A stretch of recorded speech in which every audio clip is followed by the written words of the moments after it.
and welcome to Hope for Anxiety and OCD, where we are all about reducing shame, increasing hope, and developing healthier relationships with God and others. I am very excited to share this episode with you, episode 10, because I have my now amazing husband, Steve Bach, on the show.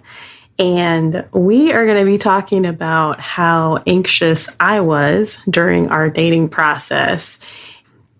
I hope that this story encourages other people, maybe who are scared to get out into the dating world, or if you have a partner or a husband, wife who is struggling with anxiety, this episode may help you a little as well as far as how to support them. So without further ado, we'll dive into the show. So, Steve, welcome to the podcast. Hey, I'm excited to be here. Yeah. So, Steve is normally a kind of behind-the-scenes guy and has done a little bit of public speaking, but tends to like to serve in the background. So, I'm very excited that he is stepping out of his comfort zone a little bit and has agreed to be on the podcast. Yeah, it's good to be here. A little nervous, though. That's okay, because we're talking about anxiety, so it's all good. Your anxiety is welcome. Fitting. Yes. So we are about a month away from getting married. Yay. Yay. It's good stuff. It is good. We're going to talk a little bit about our story and how we came to be a couple. And my story actually kind of started a little bit in the beginning of 2019, where I realized that I wanted to get back into dating, but every time I had tried in the past, I would get these awful stomach aches. I was very anxious about putting myself out there in any way, shape, or form. I had done online dating. I had done meetup groups where I had dated here and there with guys. And I realized that I wanted to be married, and that if I was going to do that, I was going to have to figure out how to work through this high level of anxiety that I had after my divorce about dating again. And so I ended up going to therapy over it. And I told my therapist, I want to date, but every time I go to do it, it's just this awful anxiety comes over me. I can't sleep. I have stomach aches, and I just can't do it. I can't follow through. We worked together for several months, and I got to a point, it was really funny because I saw this man online, and one of the reasons I went to go see a man was because I wanted more of a male perspective on dating.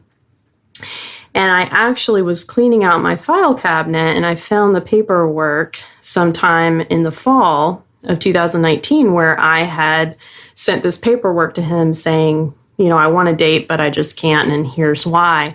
When I read that, it was so therapeutic for me because I realized, wow, I don't feel this way anymore. And I was so excited to go to therapy and tell my therapist about finding that paperwork and saying, hey, I think I'm actually ready to date. I think it's time for me to put myself out there.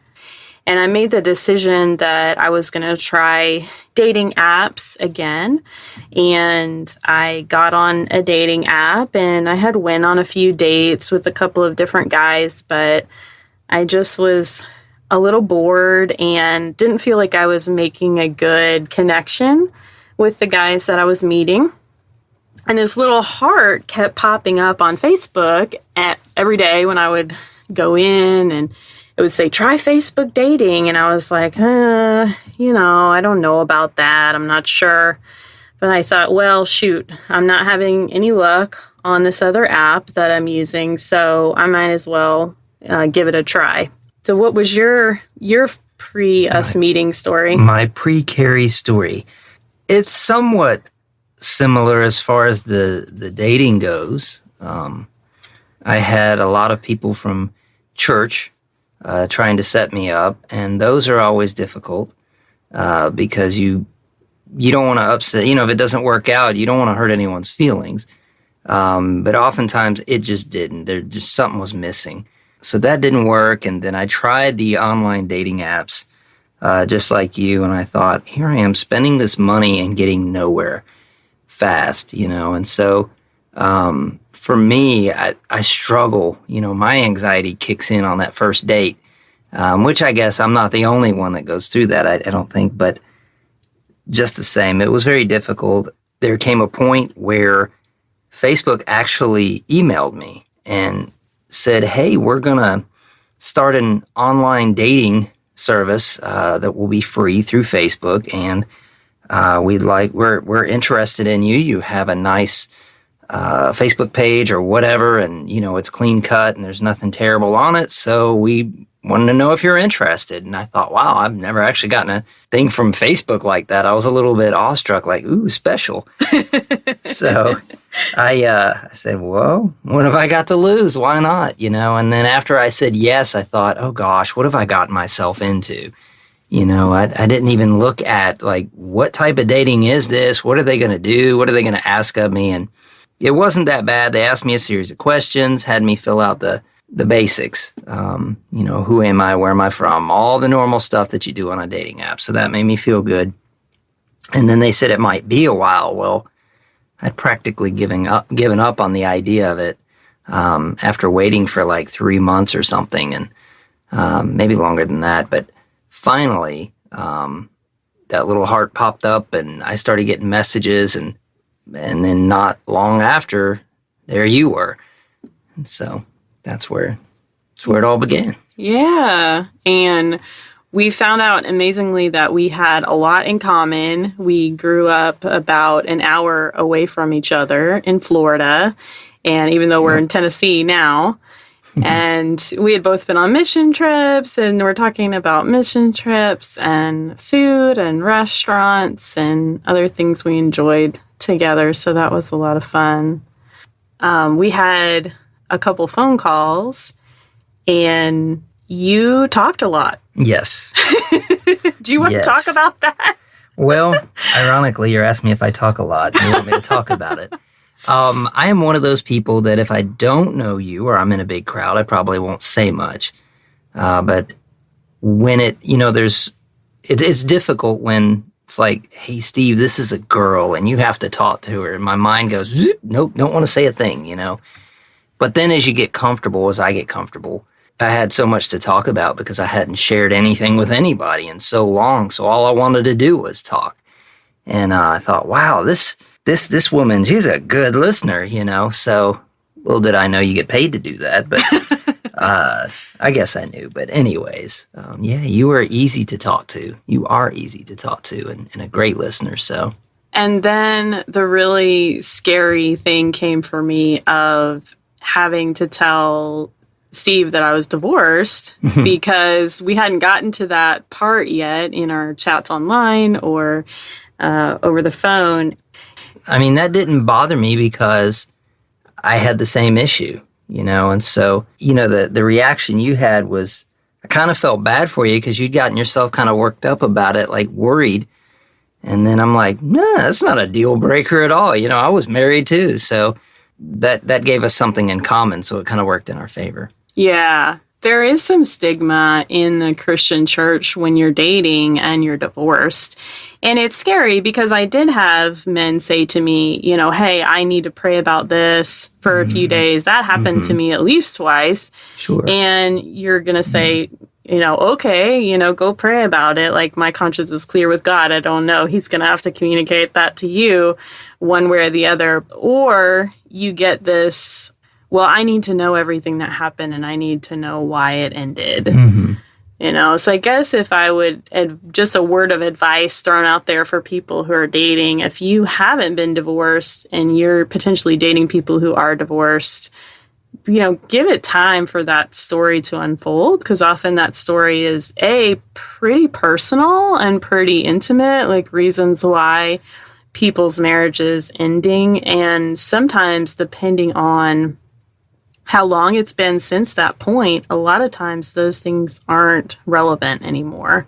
at this level. Would you agree with that? I would. And, without going into details, our stories were so similar. At least with me, I felt like women would come to a conclusion of, well, there's got to be a reason he's divorced. What did he do? And maybe that's not what they were thinking, but that's the feeling that I had from them. And, people, you can't just jump out there and judge them like that because you don't know, and like you say, give them some time. Right. I think one of the things that you told me that I felt like was very healing was that it takes two people to get married, but it only takes one person to get divorced. And in both of our situations, it wasn't our choice. That wasn't something that we wanted to do. And we would have held on and done what we could to make it work, but there was no repair at that point. So then we branched out and met up for our first date at Plaza Mariachi, which if you've never been to a place like that, that is a wonderful place for a first date because it's open, it's easy to find, and there's so much going on. It offers you a pretty good place to sit and talk, although it did get a bit loud. Yeah, so Plaza Mariachi, for those of you who aren't in the Nashville area, they basically took an old grocery store and they converted it into kind of an open mall concept. They've got a food court and you can get ice cream or tacos or coffee. And then they also have little shops kind of on the side. But one thing that's really fun that they have is performances, right? Yes. So, Steve, I was like, okay, will you tell me a little bit more about your salvation story? So he's telling me and he's going through the process. And of course, it's kind of serious. And then all of a sudden I just scream, fire! Because all of a sudden there's this guy out in the middle of food court, like throwing around fire and breathing fire and all of this stuff. So, which I can't see, by the way. Right, because your back was to it at the time. Right, which seems when you're giving a little bit of your testimony, it doesn't seem so wonderful when somebody yells fire. Like, wow, I thought my story was good, but okay, maybe I need to pray and start over here. So our second date, we got lost on a trail. Yes. Definitely, because they were doing some work on the trail and they didn't mark the reroute. So we just kind of literally walked way past it. We missed the detour or something on the way back. And it's getting closer to getting dark. And this was, in the late fall. And it was getting dark earlier. And so finally we decided to pull up the map and realize, oh no, we are way down south and we need to get back up the other way to our car. So fortunately the date went well because otherwise that would have been a long walk back to the car. That would have been very difficult. Have to walk back that far with a person you don't want to be with. That wouldn't be good. But that was a good test for us, because that was kind of a moment where could have went either way, So we worked together and got a few laughs and it was worth it. It was good. Yeah, and I think like the coffee shop type date is good when you're first getting to know somebody because you can leave in a short amount of time or something, but it's nice to be able to do things with people, to look at stuff and see how they interact around other people and also how they interact with you. Totally. And we had to problem solve on date 2, so that was actually good. Definitely. And I thought it was an easy deal, just walk this way and make a turn and come back and you're done. But oh no. Yeah. There was the snafu on date 3. Yes, which wasn't all my fault. No, it was not. You want to share what happened? Yeah, so I think you had suggested the place and I thought, oh yeah, I think I've been there. That's a great place, I think. And that sounds good. And so the deal is, to make it short and simple, there are 2 restaurants on the same road, not 4 miles apart, I think. Same name. Both of them are Mexican restaurants. I mean, they are almost identical. And so I call her and I'm like, well, I'm here just waiting. And she said, well, I'm here at the table waiting. I'm like, oh no. And so that's when we discovered we were both at a restaurant with the same name on the same street, but it was not the same restaurant. So I had to find her. I went to the wrong one, by the way, not her. Note, confirm address to restaurant for arrival. So that was fun. And then we went to go see the Opryland Hotel where they decorate everything for Christmas. Really nice. And we just walked around there and we took our first picture together. We did. And that was sweet. Yeah. So time went on in our relationship, and we were talking on a regular basis, and we were seeing each other a couple times a week. One thing that you did relatively early on in our relationship was made a decision to take a night off work per week because you were working in the evenings. And I think that was a big sign to me that you were interested in kind of moving the relationship forward. Sure. Well, and for me, any relationship that I had with friends, that was the problem, is that I worked way too much. In my mind, I thought, if I'm going to make this work, because I do like this girl, and if I'm going to make this work, I don't think working all the time is going to help a relationship any. You can't just see one another here and there and expect it to work, and only do the phone. So I knew I had to take a night off to make that work. And I think that benefited us a lot. Yeah, it really did. I think it kept me going forward because I was like, I don't know if I can do a 1 day a week relationship or just have a weekend relationship with somebody. I wanted to get to know them more and have it go deeper. So things progressed along, and I was working with my therapist off and on. But I started to have these awful nightmares. And they would be things like, I went to go catch a flight and I get to the ticket counter and I've missed my flight. And the lady is saying, I'm sorry, ma'am, there's nothing that we can do for you. You didn't get here in time. Or, I didn't make it to a concert that I had tickets to. And so as I was talking through these nightmares with my therapist, I realized that they all had this kind of common theme. And it was, okay, I'm going to royally screw this relationship up. And it's going to be my fault. Something's going to go bad and it's going to be on me. I just decided to tell Steve about these nightmares that I was having and be really honest about, I'm nervous. I'm getting closer to you, and that feels really vulnerable and really scary because I don't want to get hurt again. Absolutely. And when you told me, I got it. I can't say that it wasn't my dream, but I completely wanted to understand you. That's that would be horrible to have to go through that and have that dream and that fear and that anxiety. So for me, I thought the best thing to do was to just be patient, and wait. Mm-hmm. Yeah, and I know that my therapist helped me realize that it was tied back to some past stuff and that I was in a different place in my life. And that I was an adult and I really could protect myself if I needed to. And something about what we processed and me coming to that conclusion of, oh, okay, I'm actually safe. And not only am I safe, I can protect myself. That allowed me to stop having those nightmares really after the one processing session, which was amazing. I know there were a lot of different points in our relationship where I felt like I was seeking reassurance from you of, hey, is everything okay? Are we good? Did that frustrate you or annoy you at times? Because in a way it was a big compliment because it meant that you were getting to a point where you wanted to trust me and wanted to get to know me, and we wanted to grow more as a couple. So it kind of, in a weird way, it sort of made me happy because I knew, if we can get through this, then we can make it.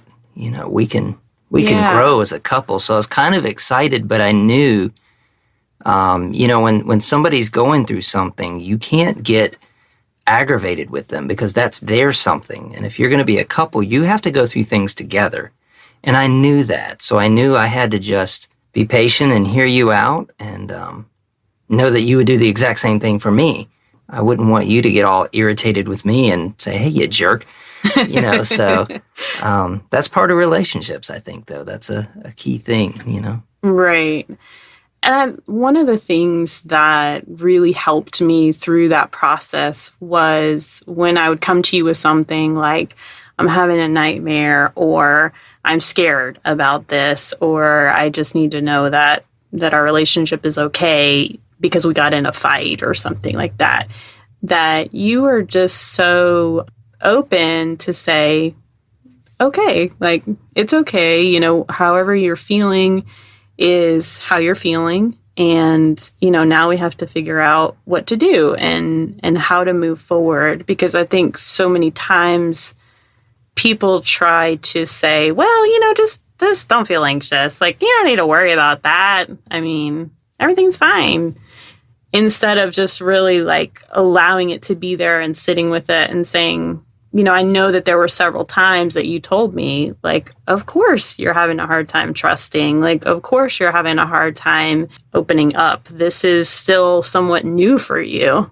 Yeah, and I mean, if it were anything else, maybe this is a bad example, but if you were riding a bicycle and you had just fallen off that bicycle, but you wanted to ride that bike, you would get back on it, and I think relationships are similar. Mm-hmm. You have to get back at it and keep trying, or you're never gonna. That's with anything, you can't get through it if you don't keep trying. That's my opinion, my peon opinion here. But you did a lot of things for me as well, though. Where I would have a bad day and whatever, and you were very, very patient with me. When I would get aggravated or whatever it is. There were days where I thought, why in the world would she want to be with me? Aww. But you managed not to get all sappy, but, you made life a lot better. Mm-hmm. Let me rephrase that. You make life a lot better. Yeah. So one of the things that I realized was we had taken a few pictures, amongst the first couple of months of dating.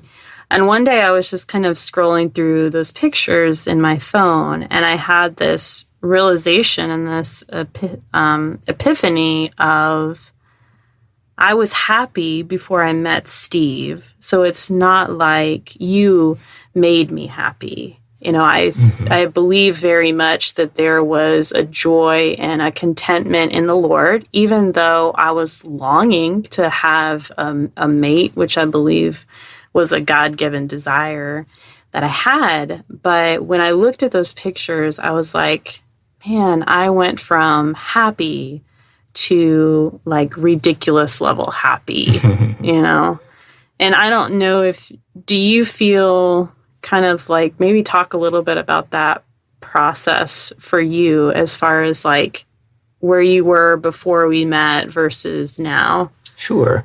Prior to us meeting, I was at a moment where I thought, I know that God has someone there for me, but boy, I don't know what I'm doing wrong or what I should be doing. Or there was just this, it's almost like when you're driving on the road and you're going the wrong way, but you keep going in hope that, well, maybe I'll see a sign soon. Eventually, you came along, but I had to be patient.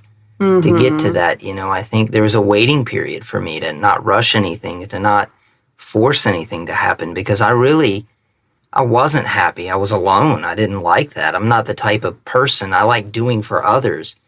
And a single person who likes to do for others, that's not always a great setup. I mean, you can go and volunteer and do all the things you want, but it isn't necessarily going to be something that makes you happy if you're longing for someone.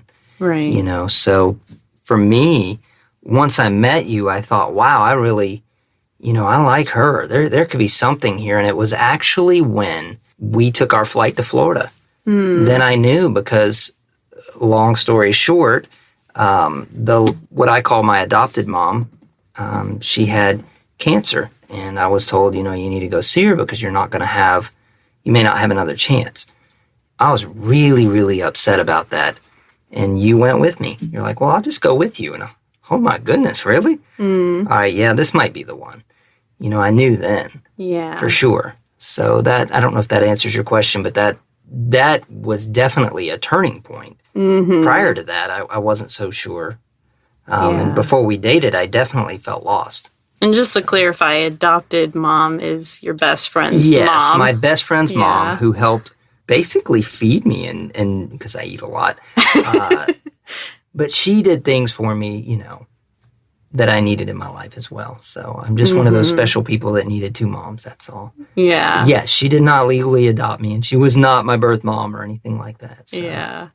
To understand the context of our flight to Florida was that literally that week, COVID-19 had been declared a global pandemic. And nobody was flying, y'all. There were maybe 20 people on one of our flights. Right. And then on the way back, they kept canceling the flight. Right. And they consolidated a bunch of flights, so there were more people on that one. But that was scary because we didn't know. At that point in time, everybody was being told to stay at home, don't travel, don't go places. And life, at the same time, life was still going on. And you knew if I don't go see second mom, I may not get to see her before she passes. Yeah, and you wouldn't have.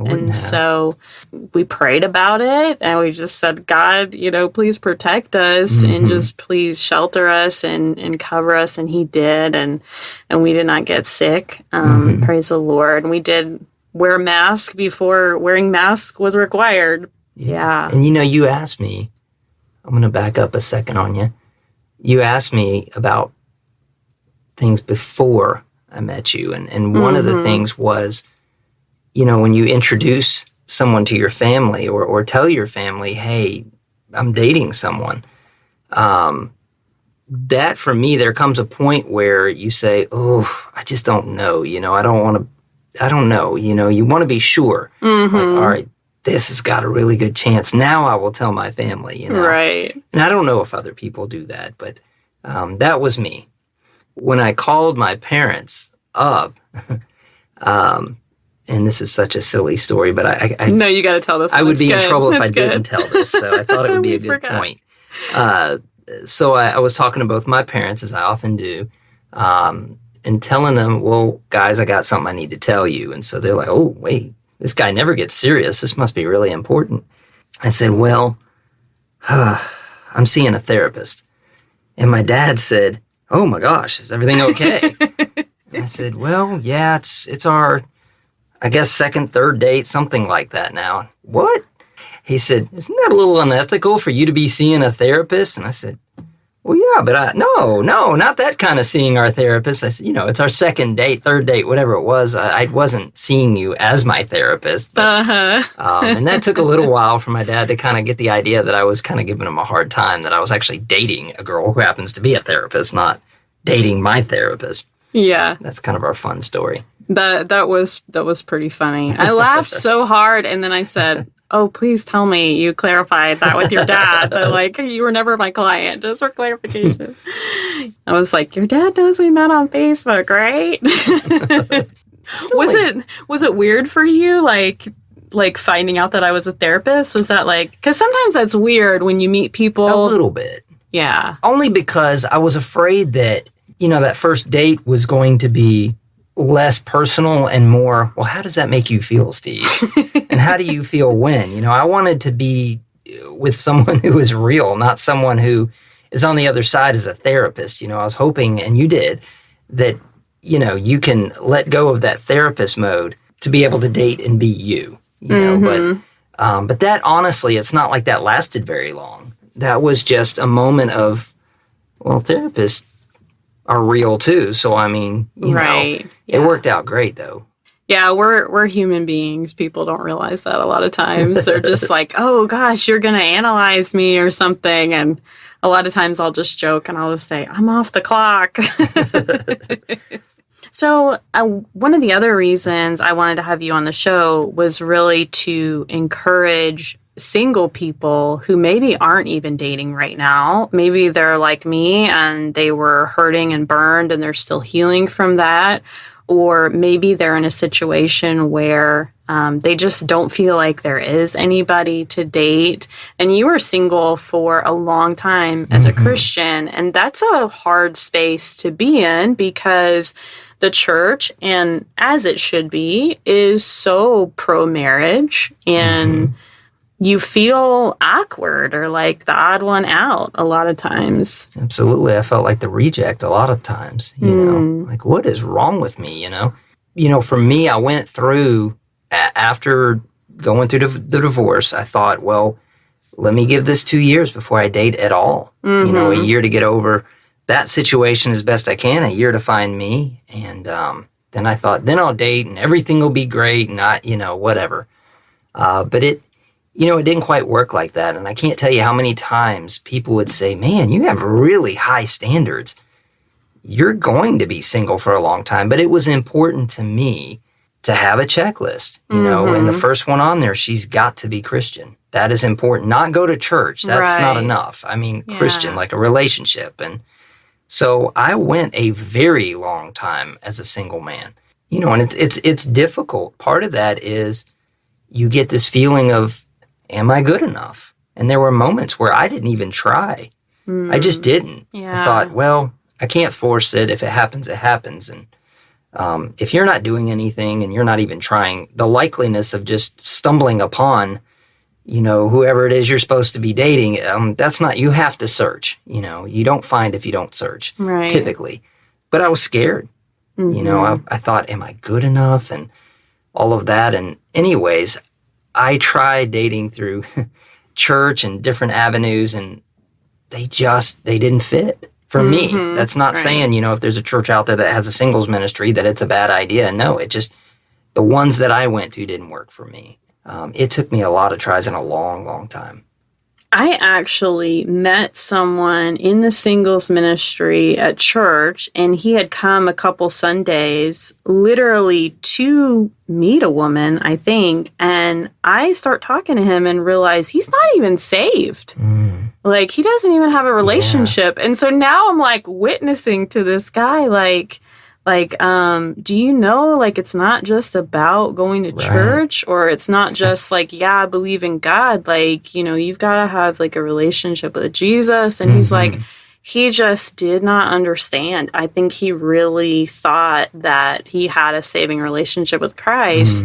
And I remember being very discouraged by that, because I was like, okay, God, I'm in the church and I'm trying to meet a godly man, and I end up meeting someone who's not a Christian. So I would agree with you that I remember there were definitely times where I cried out to God and I just said, Lord, I don't see it. Like, I don't see single men out here that are living for you. And if that's the case, then I've got to stay single until I find somebody. Finding that you not only went to church, but you were serving in the church already, that you were being mentored and going through continued discipleship with other men in the church, that was really exciting for me. I was like, oh my gosh. I was like, how has this man not been snatched up yet? And it's, you know, it was funny to me too, that in serving, I thought, oh yeah, I hate to say it this way, but that'll really make me desirable. It doesn't work like that, you know, but I did think that at a moment, and I thought, yeah, I do missions. Surely that's not why I did missions. But at the same time, I thought, yeah, you know, this will be great. It doesn't work like that. It's what it is. Yeah. I know that everybody says this, so I don't want to be cliche, but I really feel like so much is about timing. And I think about even God's grace in the timing that we met and were able to meet each other's families before COVID really hit and get to know each other and go out and do things before everything shut down. That was really God's grace at that point. Yeah. And so when you're in the middle of something, it's really, really hard to have perspective on it. So, like, when you're in the middle of your single loneliness, sexless life, let's just be honest, and you're sitting there going, oh gosh, like, am I ever going to meet somebody? It's really, really hard. And so I guess if you're in that place, I just want to encourage you and say, I've been there. Like, I've been crying in the car or crying in my bed about how I'm never going to meet anybody. But now when I look back on it, I'm like, oh gosh, God is so gracious and so good to me. And it's almost like he had this gift and he was like, you can't have it now. Like, it's not for now, but like, I have it for you already. And I'm going to give it to you when it's time. Like, when you're ready to receive that gift and you're ready to have it, like, I'm going to give it to you. And I think it's really shifted my perspective on other things in my life that I'm praying and I'm seeking God for and I'm asking him for. And it's allowed me to just really trust in his timing more and more. Absolutely. And like you say, I mean, I think you're absolutely right in that it's about timing. You know, if I would have seen you 15 years ago, would it have been the same? No. Everything, it had to match up, you know. Right, you had to go through what you went through, and I had to go through what I went through. I've matured so much as a Christian since then, so it's a good thing that we had to wait. But when you're going through it, it does not feel like a good thing. You know, no one says, oh, I'm so glad to be single and single and miserable. And I'm so glad I have to wait. This is wonderful, you know. I'm lonely. I don't even like myself. Isn't this great? You know, I mean, no one says that. But when you look back, you see how you're molded and you're pruned and the right one is there for you. So, yeah. Yeah. Let's just do some like general advice for single Christians. I would say really be passionate and dedicated to something. Specifically God, obviously putting God first and serving the church. I think too many single Christians I've seen are going to this church over here on Sunday mornings, and they sometimes hit that church over there on Wednesday nights, and they're not really necessarily dedicated to a church, or they attend, but they aren't pouring into it. They aren't serving. I think any opportunity to be really dedicated and committed and serve others, because as a single person, sometimes we can really get self-absorbed and just kind of into what we've got going on and just going through the motions and survival. And so being able to be committed to something or committed to the church prepares you for when you're committed to another person. Because if you're willing to carve out, say, that time to serve the children's ministry, then you're going to be willing to carve out that time to date someone, and you're going to be willing to carve out that time when you do get married. And that will be something that if you're looking for someone, when they see that you're working and serving in the church and you're happy in doing it, they're going to see that as a great gift. That is a wonderful thing. It's a great attribute versus, oh, wow, look at the desperate one there. That's who I want. You know, nobody wants to. Don't be desperate. You know, serve more, because what you need is what you need to do. Yeah. You know, and that's what they'll look at. I think for me too, when I knew I was ready to date again, it was because I felt like for the first time in a long time, I felt like I had something to give. And I wasn't just looking for what I was going to receive as part of the relationship. And that was really huge for me. Sure. And I didn't want to be, for me, that person who is just afraid to be alone. Because, man, you see people that date, and the only reason that maybe they're dating, maybe this is judgmental on my part, but you get the idea that the only reason they're dating is because they don't want to be alone. Right. And that's just a recipe for disaster, I think. You know, I think being patient, there's a lot to that. Any other advice or anything else you want to add? Just, you know what? We didn't say this, and we should have. Pray a lot. Yeah. You know, pray a lot about it. And don't just say, you know, God, help me to find, you know, like for guys, Help me to find wonderful, beautiful woman. Don't be selfish about it. Mm-hmm. Pray that you'll be the right person for them. Right. Because he's got a future for you, but you need to be ready. Right. And you've got to be willing to work on yourself and examine yourself and look at how can I prepare myself? How can I surrender to God's transformation process in my life? If you're not a person who's willing to receive feedback from other people, that's going to be a stumbling block in a relationship. If you're a person that has a hard time being honest about what you think and feel, that's going to be a stumbling block. But the good news is that you really can work on those things in your friendships, in your relationships with coworkers, in your relationships with family and other people in the church and community. And that's so valuable. And those things are really going to prepare you. I definitely would agree with what you said about praying and really allowing God to bring forth through that prayer process the qualities that you really want to have in a spouse. And I know one of the things that I prayed for was somebody who would be in love with Jesus, not just go to church, who would be serving the church, who would be involved in ministry opportunities, and who would pray with me and who would be willing to encourage my spiritual journey as well. There were many different characteristics that I was able to pray through and then go back and look at our relationship and look at you and say, okay, these are the things that I've already been praying for. And now I'm seeing the answer to those prayers. Yeah. And a thing too that was important with the prayer was not just me praying. I had to, and this is hard, I don't know for you if this happened, but for me as a guy, I had to open up to someone and say, hey bro, do you mind praying for me that I won't be single and miserable and I'll be the man that God wants me to be for whoever her is, whoever she is.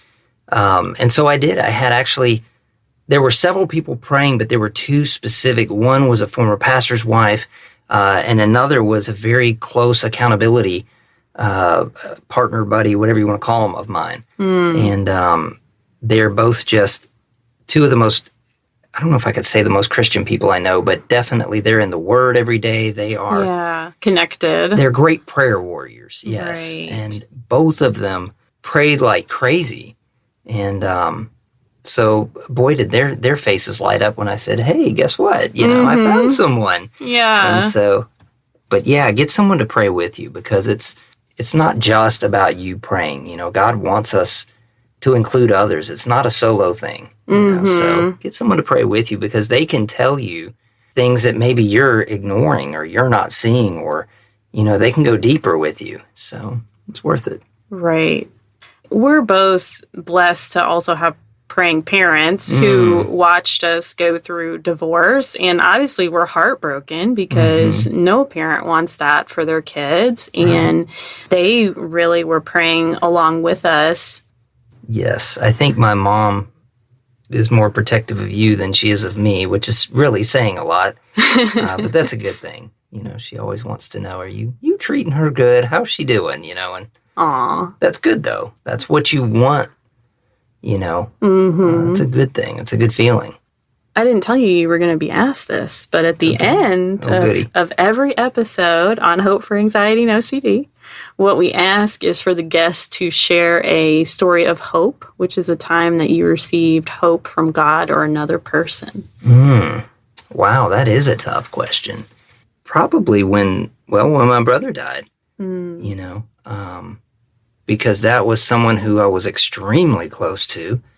And so I had really more than one person, but there were a few that came up beside me and just kind of said, hey, we know you're not going to open up about what's going on maybe, but we want you to know we're praying for you. And specific prayers, very specific. And that gave me hope because I'd never been through life without my brother. And losing a family member, that is so difficult anyways. Right. But having people there that said, you know what, Steve, we know that you lost someone and we can't fix that. But what we can do is we'll be your family.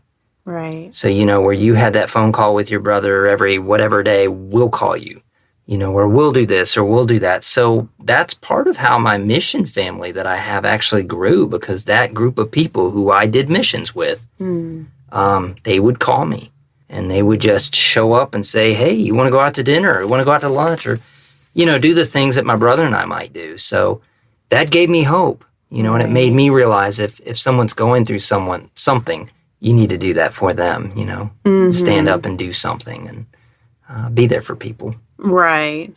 Just being there is so important. Well, thank you so much for sharing all of your wisdom about singleness. It's always good laughing with you. Yes, always good laughing with you too. I am so thankful that Steve was willing to come on the podcast. He's a bit more of a private, behind-the-scenes guy, so this was really a gift to me to get to interview him and share our story and talk a little bit about what dating was like for us. And I hope it provided some encouragement to some other people who are out there, maybe who are struggling with anxiety in this area. Since this is our 10th episode and we launched with 10 episodes, I really want to hear from you as far as what parts of the show do you really like? What parts do you not like? What things can we improve on and make them better for you? This is not just about me talking into a microphone, finding some friends to interview and throwing it out there. It's really my desire that this information be encouraging, helpful, and hopeful. So whether you think that we are meeting those goals or we're not, please let us know on hopeforanxiety.ocd.com. Thanks so much for listening. Hope for Anxiety and OCD is a production of By the Well Counseling in Smyrna, Tennessee. Our original music is by Brandon Mangrum, and audio editing is completed by Benjamin Bynum. Until next time, may you be comforted by God's great love for you.